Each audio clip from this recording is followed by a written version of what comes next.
ایمان اور عمل صالح یہ سلامتی، خیر و بھلائی اس کا باعث ہے، اور اس کی وجہ سے اللہ رب العالمین سلامتیاں نازل فرماتا ہے۔ تو عمل صالح پر پابندی اختیار کی جائے، مستقل مزاجی اختیار کی جائے، اسی کے ساتھ ساتھ چند چیزیں جو بڑی آسان حضور نے فرمائی ہیں۔ حضور نے فرمایا کہ تم کسی کے ساتھ اگر مسکرا کر بات کرتے ہو تو یہ تمہارے لیے صدقہ ہے، راستے سے اگر تکلیف دہ چیز کو ہٹا دیتے ہو یہ تمہارے لیے صدقہ ہے، پڑوسی کے ساتھ یا کسی مشترک کے ساتھ تم خیر خواہی کا معاملہ کرتے ہو یہ تمہارے لیے صدقہ ہے، اور ان ساری چیزوں کی وجہ سے تمہارے ساتھ اللہ رب العالمین رحمت والے معاملے فرمائے گا۔ یعنی یہ ساری چیزیں اگر ہم اپنے معاملات میں اس کو شامل کریں گے، پھر ہم رشتوں کے معاملات میں دیکھیں نا کہ ہمارے ہاں والدین ہیں تو آپ صلی اللہ علیہ وسلم کی حدیث ان سے متعلق ہے کہ اگر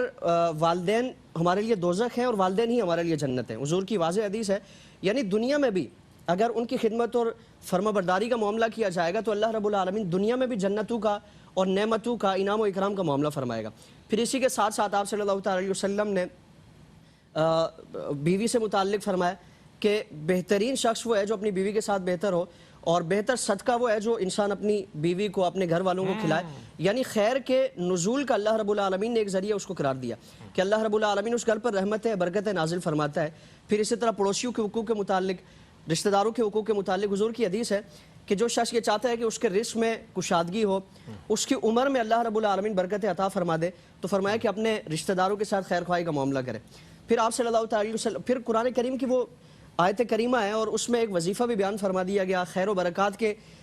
حصول کا ایک ذریعہ بیان فرما دیا گیا کہ استغفروا ربکم، تم اپنے رب سے معافی مانگو، انہ کان غفارا۔ پہلا فائدہ اس کا یہ ہے کہ وہ تمہیں معاف فرما دے گا۔ یرسل السماء علیکم مدرارا ویمددکم باموال وبنین ویجعل لکم جنات ویجعل لکم انہارا، کہ وہ تمہارے لیے آسمانوں سے بارشیں نازل فرمائے گا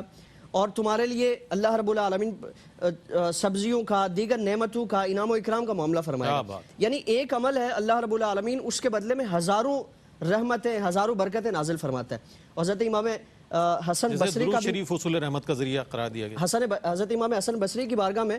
کئی افراد آئے اور مختلف معاملات لے کر آئے، سب کو آپ نے فرمایا کہ تم استغفار کی کثرت کرو۔ تو پوچھنے والے نے عرض کیا کہ حضور معاملات الگ ہیں، مسائل الگ ہیں، آپ نے ایک ہی ارشاد فرمایا۔ تو آپ نے اس آیت کریمہ کی نشاندہی فرمائی کہ تم نے وہ آیت کریمہ نہیں پڑھی کہ تم استغفار کرو جس نیت کے ساتھ کرو گے اللہ رب العالمین تمہیں، تمہاری نیت کا حصول ہوگا، اللہ رب العالمین تمہاری مراد پوری فرما دے گا۔